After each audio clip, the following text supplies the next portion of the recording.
Je m'appelle Marie-Jo Erard-Veil. J'appartiens à un groupe qui a été créé il y a une vingtaine d'années pour à la fois revendiquer notre identité de juifs, mais lutter contre la politique menée par l'État d'Israël depuis un certain nombre d'années et encore plus depuis le 7 octobre 2023.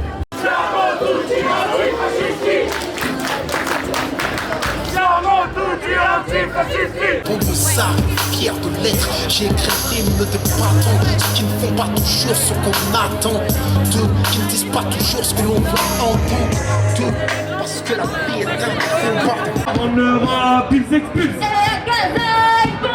Alors de ce monde-là, on n'en veut pas. Gaël Kirante, porte-parole du NPA révolutionnaire. Ce qui se passe à Gaza, déjà, il faut informer en fait nos collègues de travail sur nos lieux de travail, sur nos lieux d'études, sur le fait qu'il y a un génocide qui est en train d'être fait aujourd'hui en Palestine.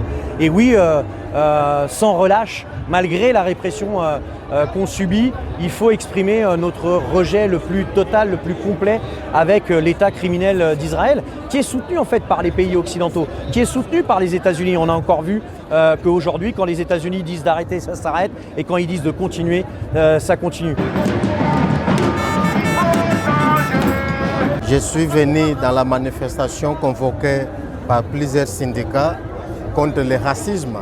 Vous savez, moi je suis originaire de l'Afrique. Je suis venu en France parce qu'ils me disaient que la France était le paradis des droits de l'homme. Mais une fois arrivé en France, la réalité que je constate sur le terrain, c'est tout à fait contraire de ce qu'on me disait avant. Avant, je pensais que la France allait me offrir vraiment une véritable protection, une véritable justice. Mais aujourd'hui, c'est tout à fait contraire. Donc là, je demande de pouvoir retourner chez moi. J'ai même le titre de séjour, j'ai le permis de conduire. Mais j'estime que ma sécurité et celle de mes enfants, celle de ma famille n'est pas garantie.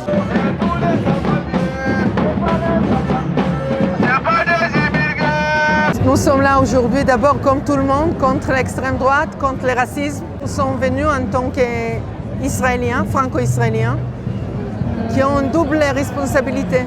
Nous sommes là en tant qu'Israéliens, responsables au massacre, aux atrocités qui se passent à Gaza, qui doivent y arrêter.